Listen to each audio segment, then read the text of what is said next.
ठीक है। आज कंडीशन ऑफ क्वाड्रिलेटरल में आगे बढ़ेंगे। कहाँ पे? Condition of quadrilateral. मैंने आपको बताया था सबसे पहला क्वाड्रिलेटरल का टाइप स्क्वायर। सबको स्क्वायर से सबका रिश्ता होगा, जाना पहचाना सा नाम लग रहा है क्या? स्क्वायर या वर्ग। वर्ग का फोटो किसी को याद है कैसा होता था? या क्लास 10 से ही तो तुम लोग पढ़ के आए होंगे।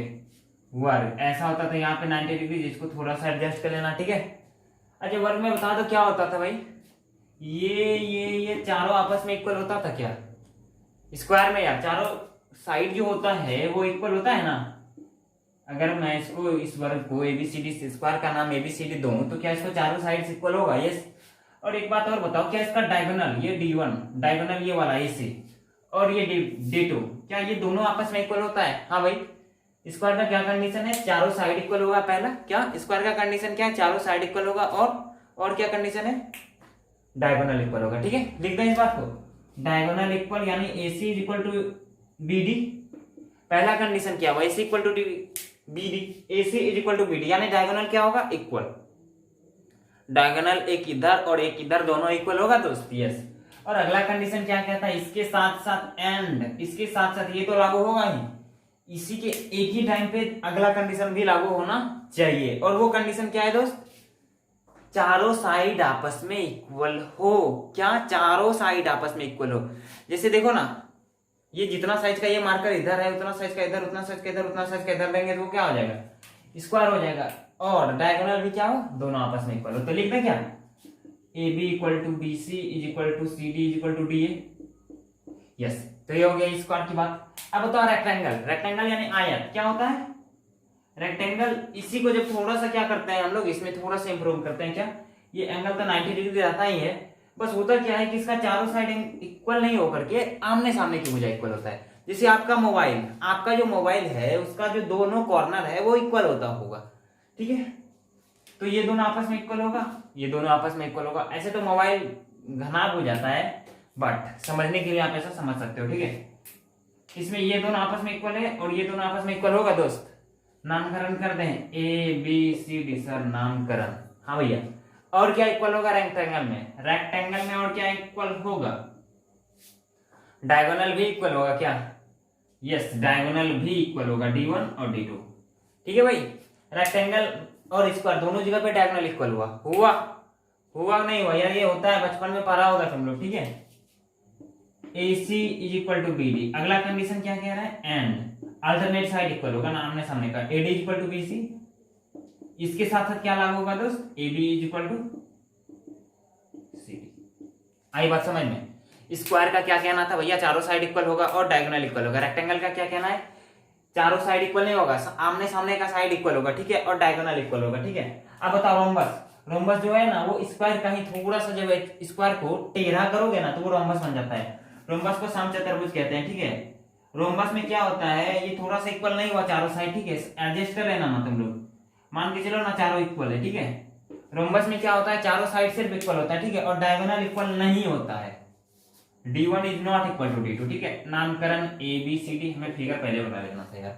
अब देखो क्या होगा इसमें? डायगोनल इक्वल नहीं होगा। AC is not equal to BD, पहला बात। और दूसरा बात क्या होगा? दूसरा बात क्या होगा दोस्त? चारों साइड इक्वल होगा। लिख दे AB is equal to BC is equal to CD is equal to DA। हाँ सब। अब अगली बात आती है पैरेललोग्राम पे। पैरेललोग्राम क्या है? समचतुर्भुज, अरे समांतर चतुर्भुज। पैरेललोग्राम क्या है? समांतर चतुर्भुज। वो किसका?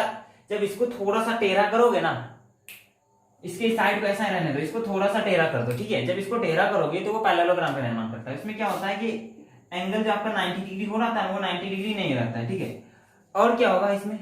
ये दोनों आपस में इक्वल होगा। हाँ भाई, और ये दोनों आपस में इक्वल होगा और डायगोनल इक्वल नहीं होगा पैरेललोग्राम में। समझ लेना वो डायगोनल है। ठीक है, नामकरण सिमिलरली ABCD सब जगह कर रहे हैं, वही करेंगे। तो बताओ इसमें क्या लिखे कंडीशन? अपने से भी लिख लेगा आप।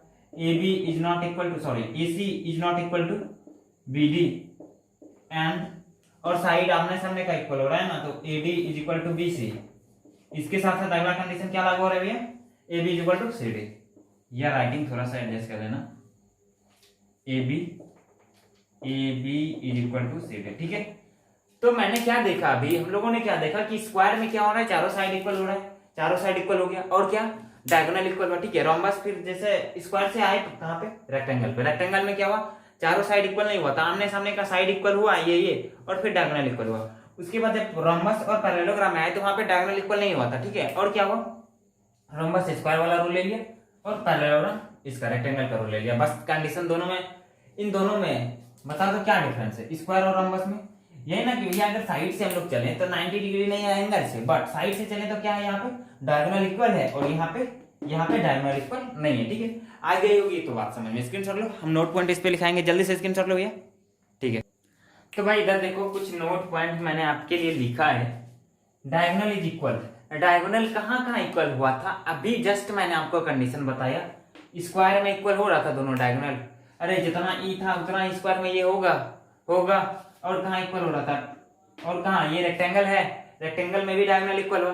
तो क्या लिखा है मैंने, diagonal is equal in square and rectangle, ठीक है। डायगोनल तो स्क्वायर रेक्टेंगल में इक्वल हो गया। अगला बात, कहाँ पे अनइक्वल नहीं हो रहा है, यानी इक्वल नहीं हो रहा है, कहाँ पे अनइक्वल हो रहा है, ये क्या है, रोम्बस, इसमें डायगोनल क्या हुआ, अनइक्वल, रोम्बस में अनइक्वल हुआ और पैरेललोग्राम में भी अनइक्वल हो गया। Diagonal is unequal, rhombus and parallelogram, LLGM को पैरेललोग्राम समझ लेना, ठीक है। Diagonal of this four, square, parallelogram, rhombus and rectangle, sorry square, rectangle, rhombus and parallelogram, चारों में क्या होता है, डायगोनल जो है ना ऑलवेज बाइसेक्ट ईच अदर। आई बात समझ में, बाइसेक्ट टू ईच अदर, कहने का क्या मतलब हुआ, बाइसेक्ट करता है ईच अदर को। ये बाइसेक्ट क्या है, बाइसेक्ट कहने का ये मतलब हुआ कि इसको जो है ना, ये डायगोनल जो है, ध्यान से समझना इस बात को, बाइसेक्ट क्या है, ये डायगोनल जो है ना, दोनों डायगोनल बाइसेक्ट करने का अर्थ दो बराबर भाग में बांटना, ठीक है, दो बराबर भाग में बांटना। अगर इस डायगोनल की बात करें, इसको इस डायगोनल ने इस पॉइंट पे काटा भाई, हाँ, जितना लेंथ ये होगा ना यहां से यहां तक, सेम उतना ही लेंथ ये होगा। वो ऐसा सिर्फ स्क्वायर में नहीं, हर एक जगह पे होगा, जितना ये होगा यहां से क्या उतना ये होगा, ऐसा इधर भी होगा, ठीक है। हम ऐसे कर दे रहे हैं, ठीक है, अपना समझ लेना, जितना यहां से यहां होगा उतना ही इतना होगा, ये भी उतना ही होगा, जितना यहां होगा उतना ही होगा वो।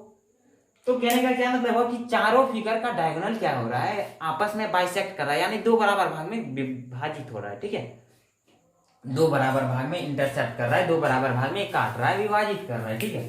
तो थर्ड पॉइंट क्या था हमारा, डायगोनल ऑफ दिस फोर समझ रहे हो ना, पहला square, rectangle, rhombus and parallelogram, चारों का क्या हो रहा है, बाइसेक्ट। और एक खास बात पता है आपको, स्क्वायर और रोम्बस का, इसका जो डायगोनल होता है ना वो 90 डिग्री पे कट करता है, ये 90 इधर, इधर 90, इधर 90, इधर 90, ऐसा इसमें नहीं होता है, ठीक है। स्क्वायर में 90 डिग्री पे इसका डायगोनल कटता है, यहाँ पे कितना पे कटेगा, 90 डिग्री पे, इसमें भी 90 डिग्री पे कटता है, ठीक है। स्क्वायर और रोम्बस में 90 डिग्री पे डायगोनल बाइसेक्ट करता है, आई बात समझ में। तो इसको क्या करना होगा, आपको पहले से पता होगा, हम याद दिला रहे हैं, ठीक है। अगर याद पहले से पता नहीं था तो आप इसको थोड़ा सा अच्छे से प्रिपेयर कर लेना, यानी याद रख लेना, ठीक है। अगला बात क्या था, diagonal of square and rhombus is bisect each other at right angle, वही तो बात मैंने अभी बताया कि रोम्बस और स्क्वायर में, रोम्बस और स्क्वायर का जो डायगोनल है वो एक दूसरे को जो बाइसेक्ट करता है, कहां पे करता है, राइट एंगल। राइट एंगल समझते हो ना, 90 डिग्री, सॉरी इसमें नहीं, इसमें ये क्या होगा 90 डिग्री, कितना होगा दोस्त 90 डिग्री।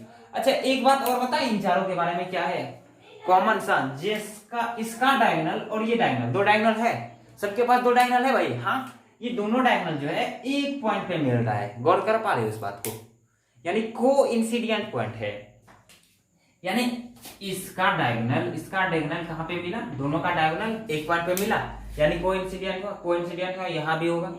इसका हमारे लाइफ में क्या फायदा है ये सुनो, इसका हमारे लाइफ में यानी जेईई मेंस में हमें क्या फायदा देने वाला है।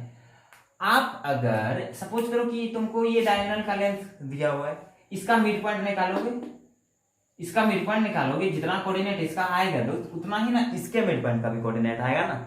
जब इस पे हम क्वेश्चन करेंगे तो आपको समझ में आएगा। देखो इसका मिड पॉइंट निकालोगे, इसका कोऑर्डिनेट आएगा, मिड पॉइंट निकालने जाओगे, ये बाइसेक्ट कर रहा है तो ये मिड पॉइंट होगा। हम मिड पॉइंट पे इससे जस्ट बात आ रहे हैं, जितना कोऑर्डिनेट जैसे इसका x का y कोऑर्डिनेट सपोज करो आया, तो क्या इसके मिड पॉइंट का भी कोऑर्डिनेट यही होगा। तो बताओ क्या हमको ये दोनों का थी दिया हुआ है, इसका और इसका कोऑर्डिनेट दिया हुआ है, ठीक है, और बाय द वे इसका भी कोऑर्डिनेट दे दिया, तो हम उसके मिड पॉइंट से इसका भी कोऑर्डिनेट निकाल सकते हैं क्या। अगर हमको सिर्फ इतना भी बोल दे कि वो इस चारों फिगर में से किसी एक में भी है, स्पेशल वो नहीं भी बताएगा तो भी निकाल सकते हैं ना। आई बात समझ में। हम जब क्वेश्चन कराएंगे तो आपको अच्छे से क्लियर होगा। इन दोनों के कोऑर्डिनेट से इसका मिड पॉइंट निकालेंगे। क्लास 10th में आप लोग मिड पॉइंट पढ़े हो, इसलिए हम थोड़ा सा आगे जरूर जा रहे हैं। इन दोनों के कोऑर्डिनेट से हम यहाँ पे मिड पॉइंट निकालेंगे और फिर ये दिया हुआ है और मिड पॉइंट दिया हुआ है तो ये निकल जाएगा। ठीक है, इसका स्क्रीनशॉट लो। ओके, ले लिया क्या मिड पॉइंट फॉर्मूला। देखो ए बी एक लाइन ज्वाइनिंग सेगमेंट है, ए बी एक लाइन है और इसका मिड पॉइंट पी आ रहा है जिसका कोऑर्डिनेट मैंने x, y माना। ए का कोऑर्डिनेट x1 y1 और बी का कोऑर्डिनेट x2 y2 है। तो बताओ भैया x क्या होगा, इसका मिड पॉइंट होने का मतलब हुआ इन दोनों का बराबर रेशियो में डिवाइड करेगा। ठीक है, जितना इधर होगा डिस्टेंस उतना ही डिस्टेंस इधर होगा। तो इसका जो मिड पॉइंट निकलता है ना, x कोऑर्डिनेट जो आएगा वो x1 प्लस x2 अपॉन 2 होता है और y जो होता है वो क्या होता है y1 प्लस y2 अपॉन 2। ठीक है, इसका प्रूफ जो है सेक्शन फॉर्मूला से आता है। ठीक है, सेक्शन फॉर्मूला तो मैंने अभी बताया नहीं, जब बताएंगे तो सब तुम अप्लाई कर लेना। ठीक है, ऐसे 10th में सेक्शन फॉर्मूला पढ़ा होगा तो कर लेना ना 1:1 से। इससे मल्टीप्लाई फिर इससे मल्टीप्लाई होता है x2 plus x1 first coordinate के लिए डिवाइड बाई इन दोनों को ऐड करते हो 1 प्लस 1 यार mx2 प्लस nx1 वाला formula divide by m plus 1 यार होता है ना। तो क्या हो गया x1 plus x2 divide by 2, x1 plus x2 divide by 2। उसी तरह से नीचे वाला भी हो जाएगा। ठीक है, तो ये था मिड पॉइंट फॉर्मूला का एक छोटा सा इंट्रो। अब देखो हम लोगों ने अभी क्या देखा था, इससे पहले कंडीशन ऑफ क्वाड्रिलेटरल। 4 टाइप का क्वाड्रिलेटरल देखा था, स्क्वायर था, रोम्बस था और क्या था, रेक्टेंगल था और पैरेललोग्राम था। अब बताओ आप कैसे फाइंड करोगे नेचर क्वाड्रिलेटरल का, वो स्क्वायर है, रोम्बस है, क्या है।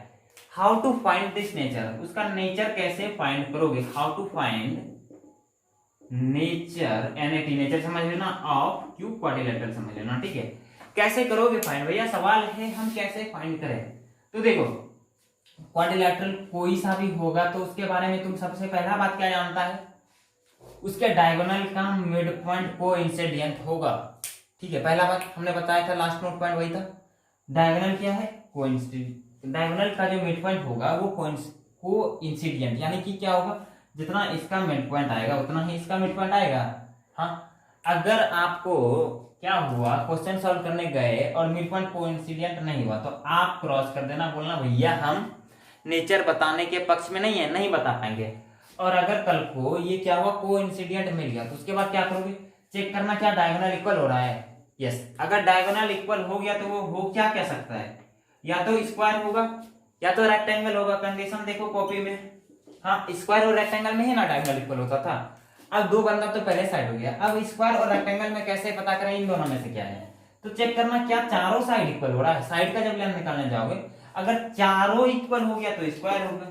ठीक है, और अगर आमने सामने से कोई दो साइड इक्वल हुआ, जैसे सपोज करो AC इक्वल टू BC आया, मतलब जो भी आया कुछ दो साइड एक पेयर में इक्वल हुआ और अगला पेयर एक और इक्वल हो गया तो क्या हो जाएगा, क्या हो जाएगा तब रेक्टेंगल। तो आई बात समझ में, कैसे नेचर फाइंड करेंगे। सबसे पहले क्या करेंगे, देखेंगे मिड पॉइंट कोइंसिडेंट है या नहीं, उसके बाद डायगोनल इक्वल है या नहीं। डायगोनल इक्वल अगर नहीं होता, अगर है तो फिर चारों साइड देखेंगे इक्वल है या नहीं, और अगर उसमें से जो कंडीशन आया इन दोनों का उसको अप्लाई कर लेंगे। और अगर डायगोनल अनइक्वल होता तो क्या होता, कुछ नहीं होता, डायगोनल इक्वल होता तो ये दोनों नहीं होकर के इसके बदले में क्या आता है यहाँ पे रोम्बस और पैरेललोग्राम। ठीक है, रोम्बस में क्या होता है चारों साइड इक्वल होता है, पैरेललोग्राम में क्या होता है सामने का इक्वल होता है। ठीक है, स्क्रीनशॉट ले लो, इसमें जो भी लिखना होगा मिड पॉइंट के बारे में लिख लेना। ठीक है, ओके स्क्रीनशॉट लो, फिर क्वेश्चन करते हैं जल्दी से।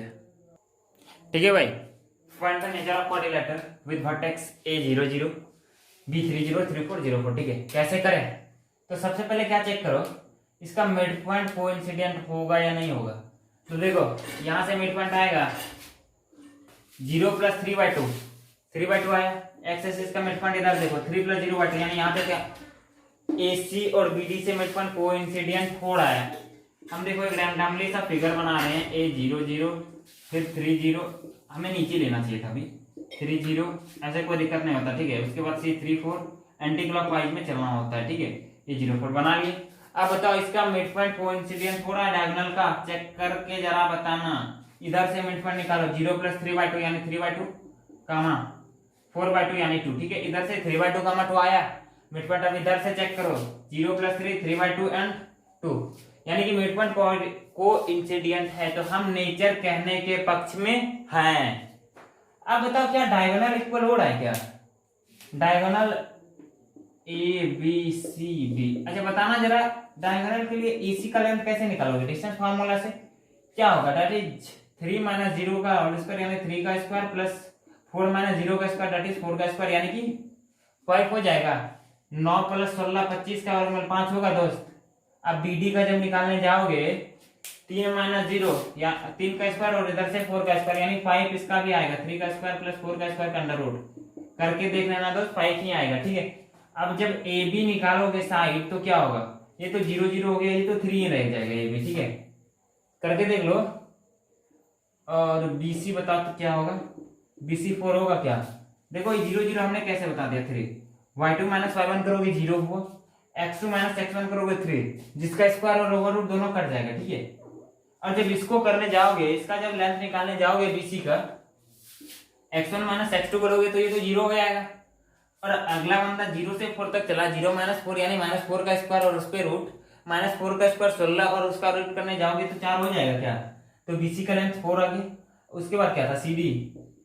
सीडी बताना जरा क्या होगा। देखो ये 4 4 वाला मिला, y कोऑर्डिनेट मिला, 0 हुआ माइनस करने के बाद, और यहाँ पे 3 यानी सीडी 4 हो गया।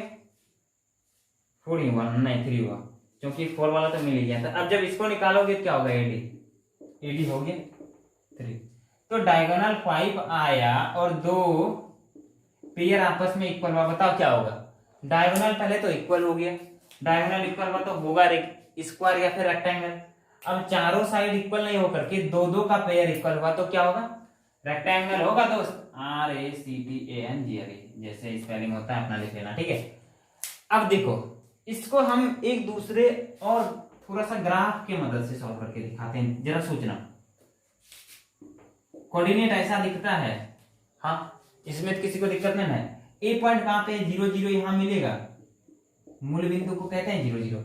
अगला पॉइंट क्या हुआ, 3 कामा 0। एक्स एक्सिस पे 3 डिस्टेंस ट्रेवल किए हो आप और वाई पे 0, यानी कि एक्स पे 3 चले हो और वाई पे 0 चले हो। वाई पे 0 चलने का क्या मीनिंग हुआ कि आप एक्स एक्सिस पे जाओगे और एक्स एक्सिस पे कितना चलना है हमें, 3। तो यहाँ पे बी पॉइंट मिलेगा, 3 कामा 0 लिखते हैं इसको। अगला पॉइंट क्या था, 0 कामा 4 एक है। तो आप क्या कर रहे हो, वाई एक्सिस पे 4 डिस्टेंस ट्रेवल कर रहे हो और एक्स एक्सिस पे कुछ नहीं गए, यानी कि वाई के अलोंग तो 4 डिस्टेंस गए आपने, 4 डिस्टेंस आपने ट्रेवल किया वाई के अलोंग ऊपर, लेकिन एक्स पे जरा सा भी नहीं ट्रेवल किया। तो वो 0,4 जो होगा कुछ इस जगह होगा, यानी कि वाई एक्सिस पे होगा ना 0,4। अब अगला बंदा क्या कह रहा है, 3,4। अच्छा बताओ एक्स में कितना चले हो 3, तो यहां तक आओगे, और वाई में कितना चले हो 4, यहां मिला। तो ये कैसा निर्माण किया, किस चीज का निर्माण किया, सोच के जरा जवाब दो ना। ये और ये आपस में इक्वल हुआ, ये दोनों इक्वल हुआ, तो ये क्या होगा, ऑल्सो ये रेक्टेंगल हुआ। ऐसे भी सोच सकते हो क्या? ठीक है, स्क्रीनशॉट लो, हम कैसे घूम गए यार। लो स्क्रीनशॉट लो तेजी में। ठीक है भाई, अगला क्वेश्चन देखो, अच्छा और इजी क्वेश्चन है। देखो क्वेश्चन वाले ने क्या कहा है, ध्यान से देखना। If two coordinate of opposite side of rectangle are इतना एंड इतना। एक रेक्टेंगल के अपोजिट साइड का दो कोऑर्डिनेट दिया हुआ है। अपोजिट साइड बोले तो एक इधर का होगा, डायगोनल का अगर कोऑर्डिनेट दिया है एक इधर और एक इधर, यानी सामने एक इधर का होगा तो एक इधर का। अपोजिट साइड कहने का क्या मतलब, अगर डायगोनल का कोऑर्डिनेट दिया है तो एक अगर इधर है तो एक इधर होगा दोस्त, या फिर अगर इधर है तो इधर होगा। उसके बाद क्या कह रहा है, एंड अदर डायगोनल आर, दूसरा डायगोनल जो बचा वो एक इक्वेशन दिया हुआ है लाइन का 2x + y + λ = 0, इसी पे लाई कर रहा है। तो दूसरा डायगोनल इस इक्वेशन पे है और पहला डायगोनल यहाँ है, और उसको क्या चाहिए, लैम्डा का वैल्यू। बताओ कैसे निकालोगे, जरा सोच के जवाब देना।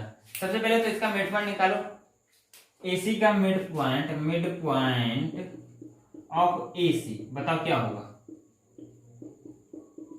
सोच के जवाब देना। 1 + 3/2 यानी 4/2 यानी 2, और 2 + 4 6 / 2 यानी 2,3। आया नहीं आया, अरे कैसे लिखा मैंने, 1 + 3/2 एंड 2 + 4/2, यह होता है मिड पॉइंट का फॉर्मूला, दैट इज 2,3। ये हो गया इसका मिड पॉइंट। अच्छा बताओ मिड पॉइंट हुआ तो यहाँ का कोऑर्डिनेट कितना आया, 2,3। अच्छा ये जो कोऑर्डिनेट 2,3 आया, क्या ये 2,3 कोऑर्डिनेट इस लाइन को सेटिस्फाई करेगा? हाँ भैया, इस लाइन का इक्वेशन ही है। इस लाइन का जब ये इक्वेशन इस पूरे लाइन का है तो इस कोऑर्डिनेट के लिए भी वो वैलिड होगा। तो इस कोऑर्डिनेट का वैल्यू इसमें रख के देखो क्या कह रहा है, 2x + y + λ = 0 कह रहा है, नहीं आया इस जगह, जरा ध्यान देना। ये जो इसका मिड पॉइंट आया, ये इस लाइन पे भी मिड पॉइंट है ना, इस लाइन का भी मिड पॉइंट हो गया। यानी कहने का क्या मतलब हुआ कि ये जो पॉइंट आपने दिया है ना हमको 2,3, ये इस लाइन के जो इक्वेशन है, इस लाइन के इक्वेशन को सेटिस्फाई कराएगा। अरे यार अगर सेटिस्फाई नहीं करेगा सोचना ना, तो फिर इस लाइन पे कहीं पे भी उस पॉइंट को जगह ही नहीं मिलेगा ना। तो उस लाइन को सेटिस्फाई कर दो, 2x + y + λ = 0। अब बताओ 2 × x की जगह पे 2 प्लस y चला है ना, और y की जगह पे 3 is equal to minus lambda. Minus lambda, lambda को इधर ले लिए, 2 दूनी 4 3 7, इसीलिए लैम्डा इज इक्वल टू -7। आया नहीं आया? आ गया। अच्छी बात है, समझ में आ ही गया होगा। स्क्रीनशॉट लो, हम मिटा दिए यार। अच्छा थोड़ा सा पीछे चला जाना और स्क्रीनशॉट ले लेना, ठीक है। वैसे तो क्वेश्चन समझ में आ ही गया होगा, क्वेश्चन का स्क्रीनशॉट ले लो ना। क्वेश्चन समझ गया है ना, तो आगे से अपने से बना लेना थोड़ा सा जो मिटा दिए, ठीक है। Okay thanks. अगला क्वेश्चन देखो, if mid point of the side of a triangle are इतना इतना एंड इतना, then find the coordinate of vertex, it's vertex. कहने का मतलब क्या हुआ, क्वेश्चन वाले ने क्या दिया हुआ है पहले लाइन में जब हमने पढ़ा, mid point of the side of a triangle. Mid point of the side of a triangle, एक ट्रायंगल के साइड का मिड पॉइंट दिया हुआ है। कुछ पल्ले नहीं पड़ा क्या? सबसे पहले तो ट्रायंगल पल्ले पड़ा तो उसका फिगर बनाओ, और उसके बाद सबका मिड पॉइंट दिया हुआ है। इस साइड का, इसका और इसका, तीनों साइड का मिड पॉइंट दिया हुआ है। तीनों का मिड पॉइंट प्लॉट कर दो। पहले मिड पॉइंट प्लॉट कर दिए क्या? कितना दिया हुआ है? रैंडमली कुछ भी मान सकते हो। 2,1 इसका हुआ, -1, -3 ना, -1, -3, और ये 4,5। अब जरा बताना सोच कर, इस ट्रायंगल के इस वाले साइड का मिड पॉइंट, मतलब तीनों साइड का हमने मिड पॉइंट प्लॉट कर लिया। अब कोऑर्डिनेट जो होगा इसका कैसे निकालोगे, जरा सोच के जवाब देना। अगर थोड़ी सी भी कॉमन सेंस यूज करेगा ना तो हो जाएगा। इसका कोऑर्डिनेट मानो, इसका कोऑर्डिनेट x1, y1 है, और इसको x2, y2, इसको x3, y3, ठीक है। कोऑर्डिनेट को मैंने x1, y1, x2, y2 और x3, y3 मान लिया। और मिड पॉइंट का कोऑर्डिनेट क्या दिया हुआ है? 2,1, सही है ना कोऑर्डिनेट? 2,1 और -1, 3, 4,5 ये कोऑर्डिनेट दिया हुआ है। अब क्या चाहिए उसको? x1, y1, x3, y3, यानी सारे वैल्यू का, इसको सारे का वैल्यू चाहिए। अब बताना जरा, इस लाइन को देख करके, ए बी को देख करके कोई इक्वेशन बता दो सोच करके x के लिए। यार देखो ना, x1 + x2 divide by 2 is equal to 2 होगा। मिड पॉइंट फॉर्मूला से इन दोनों का योग बाय 2 इसका कोऑर्डिनेट आता था। मिड पॉइंट फॉर्मूला क्या कहता है? x1 + x2 divide by 2 is equal to x के जगह पे 2। ये 2 जब इधर मल्टीप्लाई होगा तो इसको हम डायरेक्ट 4 लिख दें, लिख दिए। उसी तरह से बताना y में क्या होगा। y वाला इक्वेशन इधर लिख ले रहे हैं, y1 + y2 is equal to 1 × 2 2 आया रे। इसमें 2 से मल्टीप्लाई कौन वाला किया? नीचे वाला 2 इधर मल्टीप्लाई कर लिए। अब इसमें जरा बताना x2 + x3 is equal to क्या होगा? -2 होगा। 2 से मल्टीप्लाई करते जाना है। y2 + y3 क्या होगा? -6। y2 + y3 हो जाएगा तुम्हारा -6। अब उसी तरह से उन दोनों को ऐड करो। x1 + x3 क्या होगा? 4 दूनी 8, और y1 + y3 5 दूनी 10। अरे नहीं आया, देखो हम फिर से एक ठोक दिखा रहे हैं। जैसे x2 + x3 divide by 2 equal to -1 होगा। मिड पॉइंट फॉर्मूला क्या कहता था? इन दोनों को ऐड करके 2 से डिवाइड कीजिएगा तो इसके फर्स्ट का कोऑर्डिनेट आएगा। और जब ये 2 इधर मल्टीप्लाई होगा तो क्या बनाएगा? -2। उसी तरह से चेक कर लो, सारा सही है ना। x1 + x2 2 2 जा 4, x2 + x3 -2, x1 + x3 क्या हो जाएगा? 8, और इधर y1 + y2 क्या हुआ? y1 + y2 is equal to 2, इसमें 2 से मल्टीप्लाई किया। y2 + y3 देखो क्या होगा? -6, और वो 5 दूनी 10, y1 + y3। अब जरा देखो, इस इक्वेशन को सॉल्व करके तुम सबका वैल्यू तो निकाल सकते हो ना। जैसे देखो, इन दोनों को घटाओ पहले, इसको 1, इसको 2। सर मान के इधर लिखते थे, आप तो पहली बार इधर देख रहे हैं लिखे हुए। कोई बात नहीं, समझ लेना कि सामने ही लिखा हुआ है। इन दोनों को जब घटाओगे तो क्या आएगा? जरा घटा के देखें। ये दोनों कटेगा। सोच के जवाब देना। x1 यहाँ पे हम लिख रहे हैं, इन दोनों को माइनस करके 1 - 2 अपना समझ लेना, ठीक है। x1 - x3 is equal to 6 होगा कि नहीं होगा जरा सोच के जवाब देना। इसमें इसको घटाने जाएगा ये कटेगा और ये प्लस हो जाएगा और 4 + 2 6 हो गया और x1 में x3 माइनस हो गया। अब जब इसको सॉल्व करोगे तो ये कटेगा, इन दोनों इक्वेशन को सॉल्व करने जाओगे, इधर 14 होगा 2x1, इसीलिए x1 का वैल्यू 7 आया। जब x1 7 है तो x2 कितना होगा बताना जरा। x1 जब 7 है तो x2 क्या होगा, ये इधर आएगा -3 होगा, यहाँ पे 7 और यहाँ पे -3। अब जरा जवाब दो, x1 का वैल्यू 7 है तो x3 का क्या वैल्यू होगा, इधर आके माइनस यानी 1, यहाँ पे 1। ठीक है, अब बताना जरा 7 - 3 4/2 यानी इसका तो सही हो गया, -3 + 1 इसका भी सही बैठ रहा है, 7 × 8/2 यानी कि x का वैल्यू सही, आप चेक भी कर सकते हो, कैलकुलेशन मिस्टेक नहीं है। अब इन दोनों को जरा घटा के बताना, हम यहाँ पे लिखेंगे भैया, इन दोनों को जो घटा के आएगा ना उसको हम यहाँ लिख रहे हैं, ये -6 है ना, हाँ -6 है तो 8 हो जाएगा, माइनस करने के बाद इधर और ये कट जाएगा, y1 - y3 = 8 और ये दोनों कटेगा, 2y1 = 18, y1 = 9 कर लेगा। y1 = 9 आया कैसे, इन दोनों को घटाया और फिर जो आया ना रिजल्टेंट उसको इसके साथ ऐड कर दिया।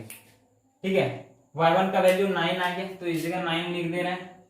अब बताना जरा y1 अगर 9 है तो y2 कितना होगा, -7 होगा, ये हो गया -7, 9 में से 7 गया, प्लस का 2 / 1 हो गया।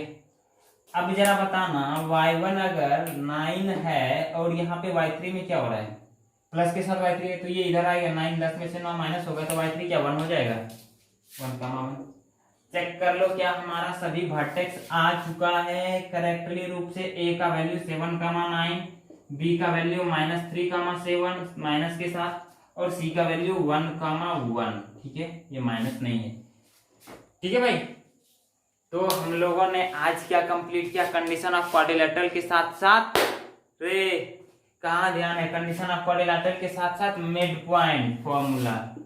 ठीक है, मिड पॉइंट फॉर्मूला तक आज हम लोगों ने देख लिया। नेक्स्ट क्लास में कहाँ चलेंगे, सेक्शन फॉर्मूला की ओर मूव करेंगे। ठीक है, section formula, internal external division जो है उसको कल हम लोग देखेंगे। ठीक है, तो आपको तो पता है लास्ट में क्या करना है, एम से मैथमेटिक्स आइस इंडिया को सब्सक्राइब। Okay, bye.